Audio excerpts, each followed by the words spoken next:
मुश्तरी होशियार बाश आपसे करता हूँ। हलीम आदिल शेख ने स्कूल बंद करने पर सिंध हुकूमत पर कड़ी तनकीद की है।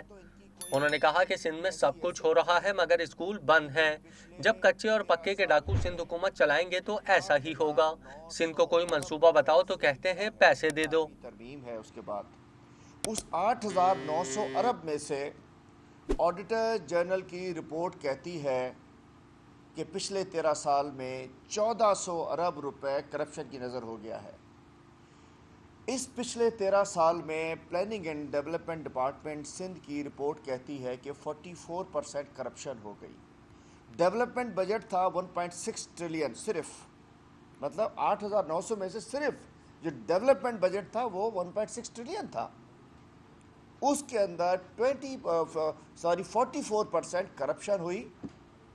1400 अरब की करप्शन ओवरऑल ऑडिटर जनरल बताता है, तो तकरीबन आप देख लीजिए कि तकरीबन उस 1.6 ट्रिलियन में से 44% का मतलब है कि 700 अरब करप्शन की नज़र हो गया। चौधरी साहब सुन रहे हैं?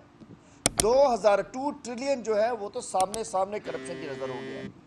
ये 2 ट्रिलियन कहीं भी इस्तेमाल हो सकता है। कश्मीर में मैं खुद गया था, मैंने इस पीपल्स पार्टी के झंडे, हम पॉलिटिकल वर्कर्स हैं ना, हम भी ये भी हमारी ख्वाहिश होती है कि इलेक्शन में 500 रुपये वाला झंडा नहीं होता, बड़ा शनील वाला, वो मिले हमें 60 टन वाला। वहाँ नालियों में, गाड़ियों में, झाड़ियों में फीके फिर रहे थे, इसलिए कि वहाँ कश्मीर में 10-10 करोड़ कुछ उम्मीदवारों को दिए, 5-5 करोड़ बकिया को दिए।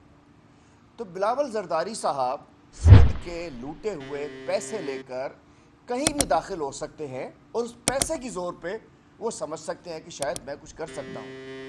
लेकिन पंजाब वालों, मुश्तरी होशियार बाश, सिंध को आज सिंध की शनाख्त जो इन्होंने कर दी है, अगर देखोगे जी, हम चेक करेंगे जी, हम ढूंढने लगते हैं कि गूगल पे चेक करें सिंध किस चीज़ में सबसे आगे है, कहीं नाम नहीं आता।